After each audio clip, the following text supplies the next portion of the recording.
Well, the last batch of Hillary emails was released to the public, and the State Department now says that they may have to wait till after the election to review them all. Surprise. But of the ones released, is there anything that disqualifies Hillary for the presidency? Let's see. There's it's 2009 and I don't know how to use a fax machine. Hillary wrote, I thought it was supposed to be off the hook to work. Just pick up the phone and hang it up. And leave it hung up, said Huma.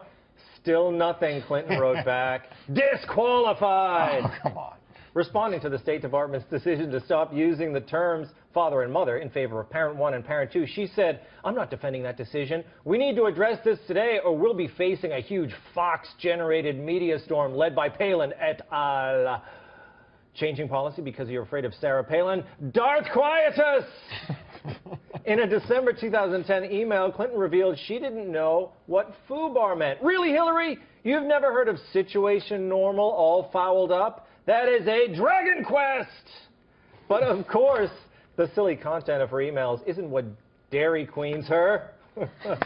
It's the whole scandal, i.e., for her entire term as Secretary of State, Clinton used her own private server to conduct her official government business. We all knew she did this to hide information from the American public. When she was caught, she lied about it, destroyed 30,000 emails, and wiped the server clean. Will she be indicted? Probably not. Should we vote for her? Definitely not. Discussion questions.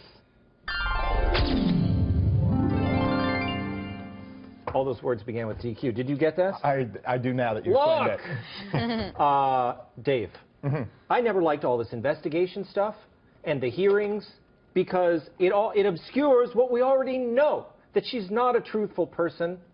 Is that right?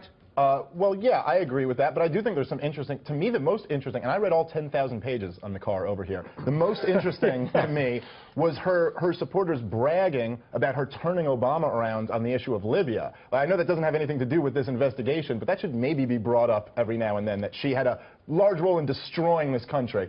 I thought we got the smoking gun in the first batch, and no one cares. The first batch, she had that email to Chelsea that said an al-Qaeda-like group just pulled off a terrorist attack the day of the Benghazi attack.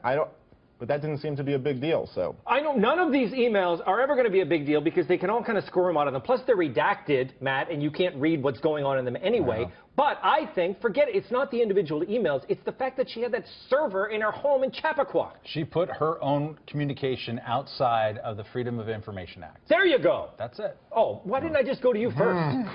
What was the use of my dumb monologue with all those D's and Q's in it? Christopher Hahn admitted, Hillary is terrible. Ex post facto laws. She broke no law at the time she did it. There's no crime. And everybody thinks every politician lies and cheats and hides information. So the conservatives out there saying, we're going to beat her on this.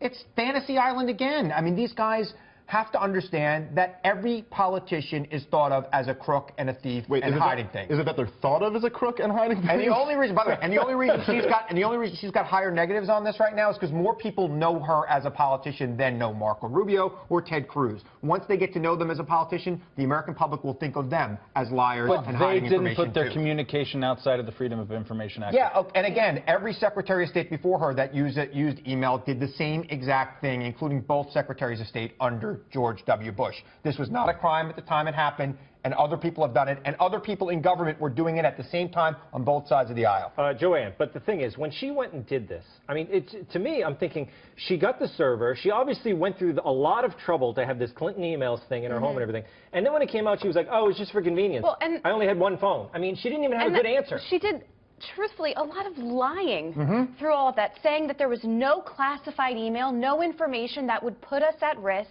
All of that sensitive information was not done via this server, when we are now seeing it was. While maybe the information wasn't classified as classified, it in fact was, and that makes her out to be wrong. So either she is lying or she's inept, no, she was or clearly she's lying. both. But it became classified after she received it or sent it. It wasn't how classified at the time. How about when she said the reason she didn't want to give us the emails was because there were emails back and forth with her and her husband, and then Bill Clinton said he's never sent emails in his life. He sent two. So the reason people think of her as a liar, that he wasn't answering the email. How close do you think they are? Oh yeah, obviously we'll Anyway, wrap this up during the commercial.